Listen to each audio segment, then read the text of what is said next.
I have again the honor and the privilege of having another conversation with Janet Schiesl from Basic Organization. And before I get into the what, click on the subscribe button. And of course, your comments are very, very valuable to me. And of course, your questions. So last time we spoke about kids spaces, and today we wanted to talk about adults, the home office, or should I say, under these unusual circumstances, the home office is in a lot of circumstances. So without further ado, Janet Schiesl. Hi, Adrian. How are you today? I am great, Janet. So as I mentioned in my introduction, I wanted you to talk about, this not only the setting up of a home office, but the redistribution of the home space to make room for maybe one or two people, not only doing the home paperwork, but also doing, working at home. What can you tell us about that? Right, right. So probably traditionally, in the past, we all had some kind of home office with the invention of the personal computer that we started seeing builders putting in a home office in a home. And then if you didn't have that, you maybe have a spare bedroom that's a home office or a spot in the basement or whatever. But it was something that you used not very regularly. So you paid your bills, or maybe your kids did their homework or whatever, but it was more focused on your personal life. And Yeah, I then even remember, if I may interrupt you a little bit, just to sure. give you a little insight, but I even remember back in my days when home offices had such a small usage that you could set them up like in guest bedrooms. You had a trundle, you had a bed, you had Yeah, a corner desk, and maybe a filing cabinet, and you were done. That was yeah. it. And But remember, probably a place to park your home computer, which needed a desk space, and things that have definitely evolved nowadays, where you can either have that, but also the mobility of a laptop nowadays. absolutely, absolutely. And then so when the pandemic hit, everybody was thankful for the technology that we had, so we were able to just continue with work or with school. So everybody grabbed their laptop and Right. found a spot in the house. But people really quickly realized, like, wow, I have to actually be productive. Hmm. If you had a home office, somebody has nabbed that, I'm sure. And then, you hear from everybody, like, I can't be in the same room with them because they talk or they're on a call and I'm trying to Hmm. concentrate. And I mean, that's just a disaster waiting to happen. So probably most people have all found their corner in their house. Right. I think what's most important is you need the furniture to function for you. So this, a little makeshift card table, wobbly desk is not going to cut it for somebody who's sitting there, 6, 7, 8 hours a day, right? You really, I saw a huge uptick in people who are just looking for desks, even used, buying a used thing, because we're hoping that this doesn't last forever. And for a lot of people, they will go back to an office. So you've got to set up some kind of office space. It should Let be me let me quiet. let me let me interject there now that you talked about desks. One Yeah. thing that I found key, and not only now during these unusual times, but that I've always found extremely important for productivity is the seating. Oh, The yes. right chair. It's like Yes. if I'm going to be sitting through Zooms and meetings and team meetings and working, et cetera, it has got to be something that's not throwing me off every 30 minutes. Yeah. This is not restaurants, for example, do that. When they choose their seating, it is to become uncomfortable after about an hour. So that's how they do the Yes. rotation. But And would you agree with me? You get what you pay for. exactly. So the cheap desk that you buy at the office supply store is not going to cut it. Mhm. So yeah, I mean, that's why you find people grabbing their laptop and moving around the house. It's because they become uncomfortable in the chair Right. they're sitting in. So you need a great desk chair. You need a desk. You need good lighting. We're going to both be examples of, we're all on Zoom calls. You need to be in a like a calm, clutter-free space, especially behind you. But really, you don't want to be looking at the clutter too on the other side of your screen either. That just makes it harder for you to focus on what you're doing and just to be more productive. So we're spending 24/7 at home and probably more than 8 hours a day at work at home, because your employer now knows, like, you're available all the time, right? You're not going anywhere. So you're at home. So they can contact you. You can be working late at night. They can get the report at 3 a.m. or whatever it is. So you want to set it up so that you can be as productive as possible, so that you can walk away at the end of your day and close the door, hopefully behind you, and then live some kind of personal life. That's a very good point. And you hit the nail on the head. Employers now know that you're home, you've been working at home, you're productive at home. So part of organizing is organizing your life.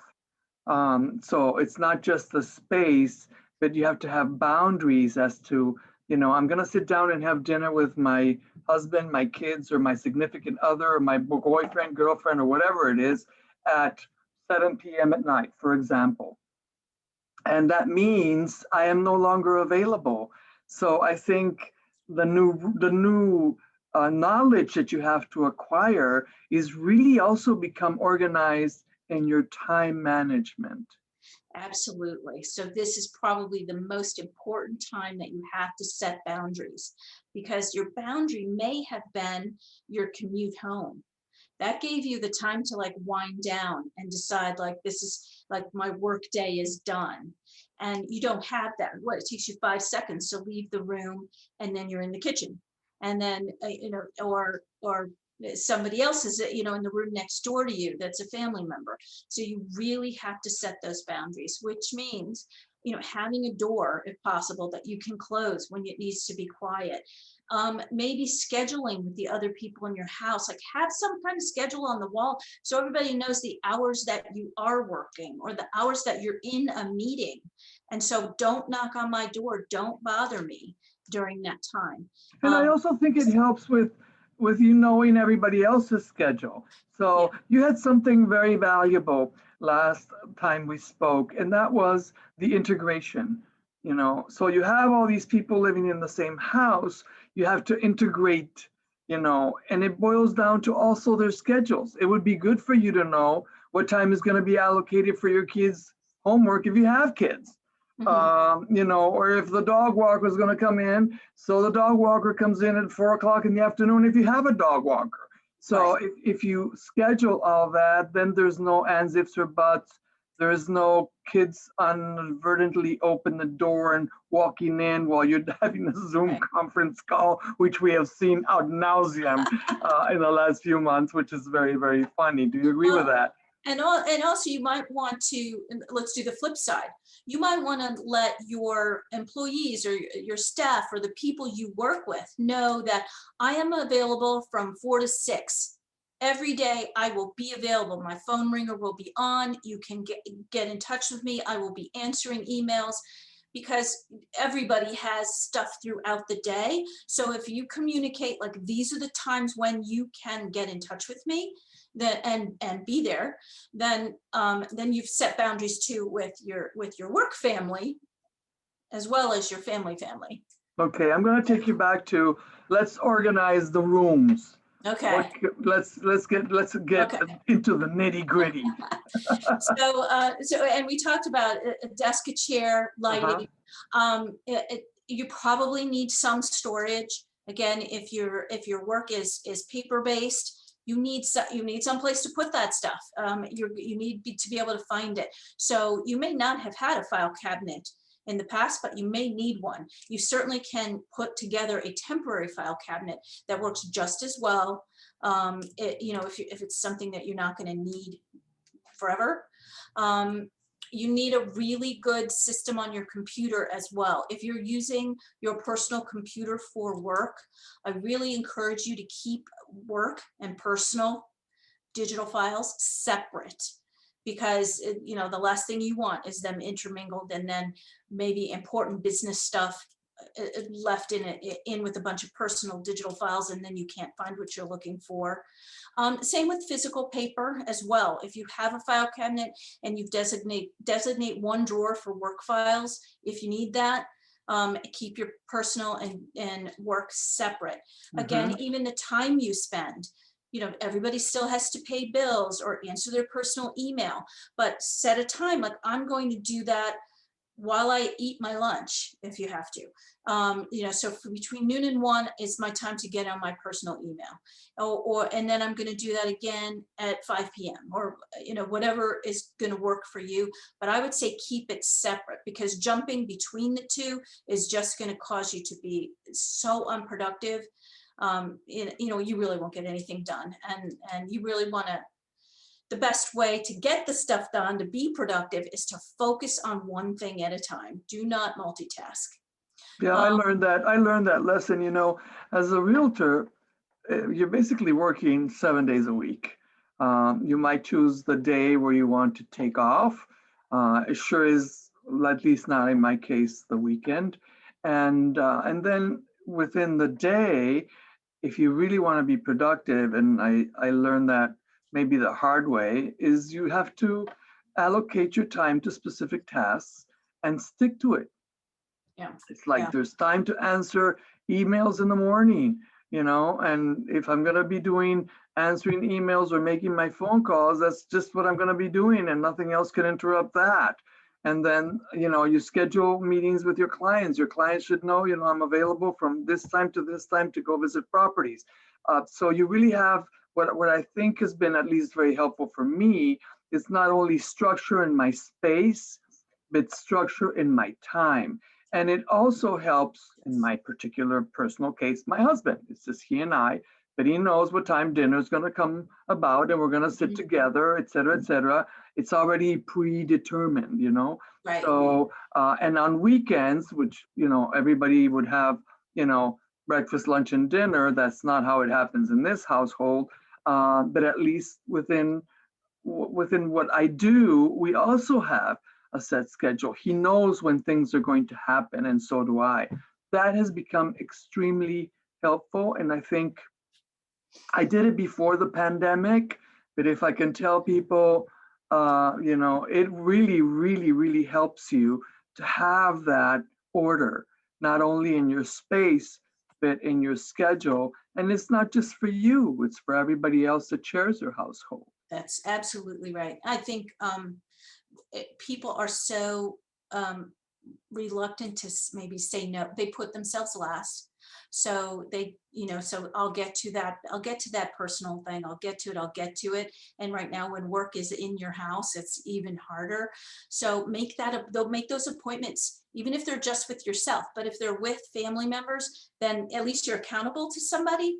But make that appointment that you're going to take a walk every morning, and put it on your calendar and do it, or that you're going to have dinner at 7 p.m. and have it on your calendar and do it. If it's on your calendar and taking up space in your calendar, and if you use your calendar really well, then you can't put anything else there. You can't do those two things at once. So it's, definitely the structure of your time is going to be really important. Right. So, let's talk a little bit about lighting. Okay.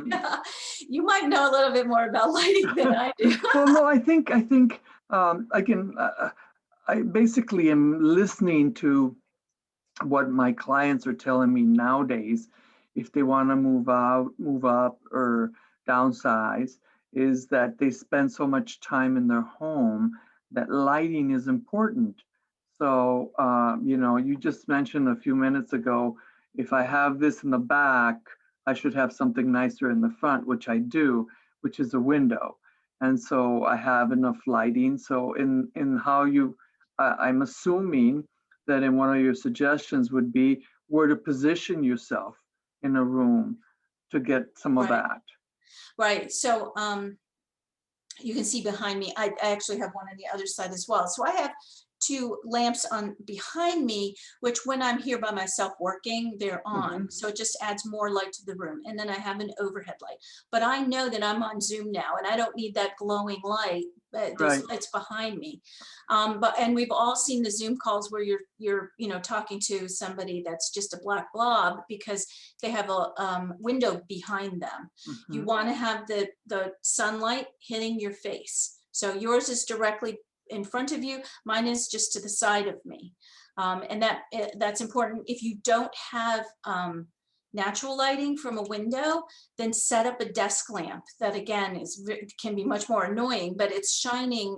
You don't want it shining directly in your eyes, but have it shining even to the side. Mhm. But you need to really look at yourself when you're on a Zoom call to say like, oh, okay, people can see me. It's like you're not even there when you're Yeah, on a that's Zoom call true. sometimes. But I also feel that it has an inherent effect on your well-being.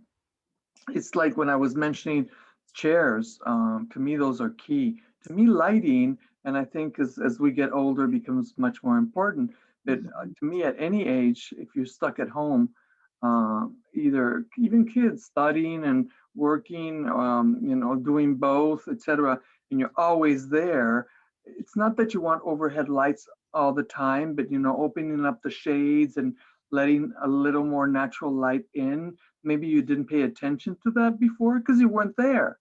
Right, right. And you probably didn't have control of that at your office, so give yourself the control of that now. So if you're if you're in the basement of your home, or if you're stuck someplace that doesn't have a lot of light, create it for yourself, definitely. And but we're all seeing that too. I mean, we're in the middle of winter right now, so it's dark before you finish your workday, and sometimes it's Mhm. dark when you start your workday.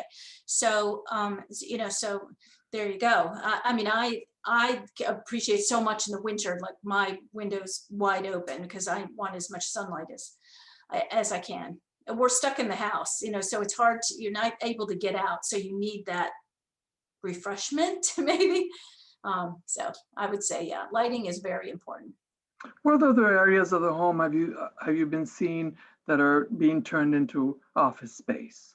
Because maybe they require privacy, more silence, or Yeah, I mean, I've seen a lot of, desks set up in the corner of bedrooms. And even before the pandemic, that's not the best idea.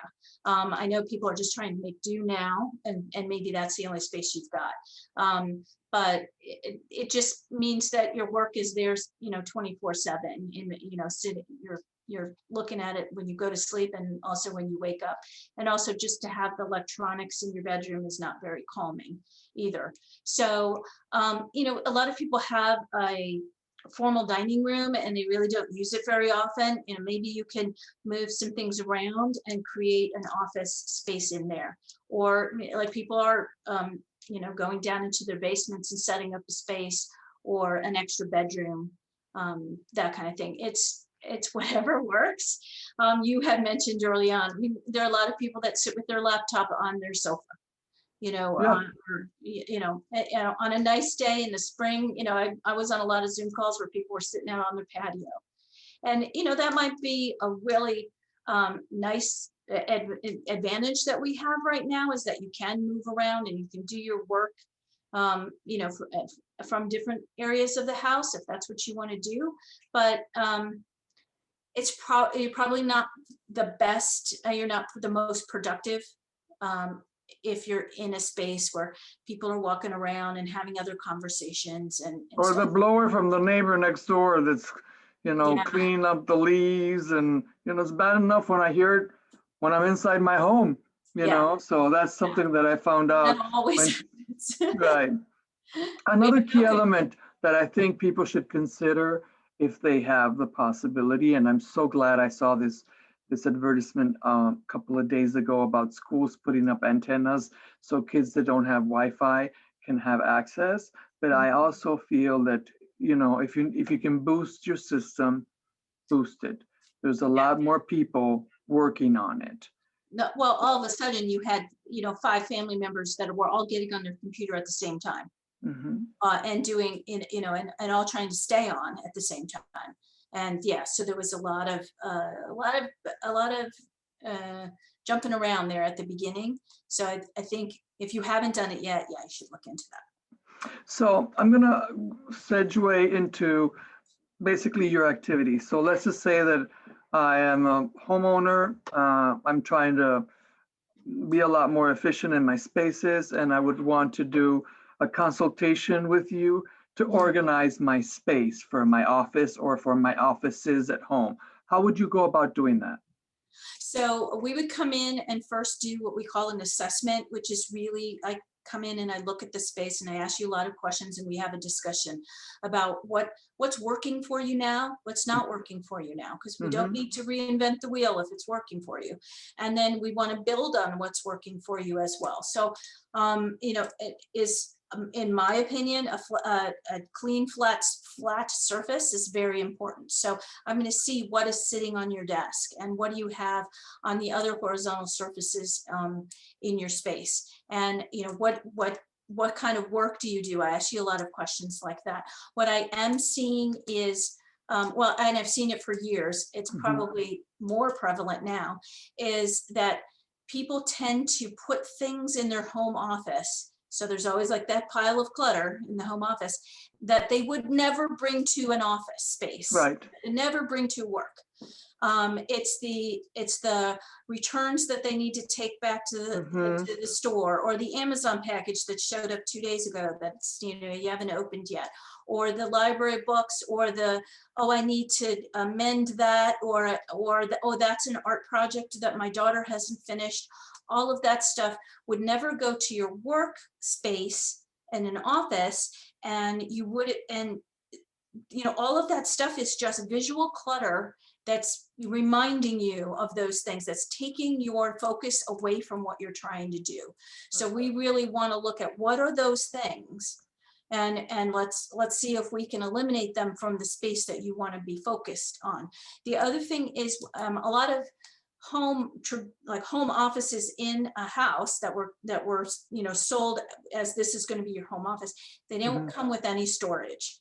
So they don't, if your home office is in an extra bedroom, you might have a closet or something. But if you're in your basement, or if you're in that traditional home office room, it didn't come with any storage. So we a lot of times need to create some storage, because you need stuff, you need office supplies, you might have, it just depends. It just depends on what the client does, on what they need to be in the space, and then the stuff that needs to go out of the space.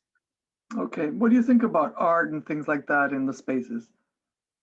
Oh yeah, I love, you mean like like art on the walls. Yeah, on the walls is great, not on the surface.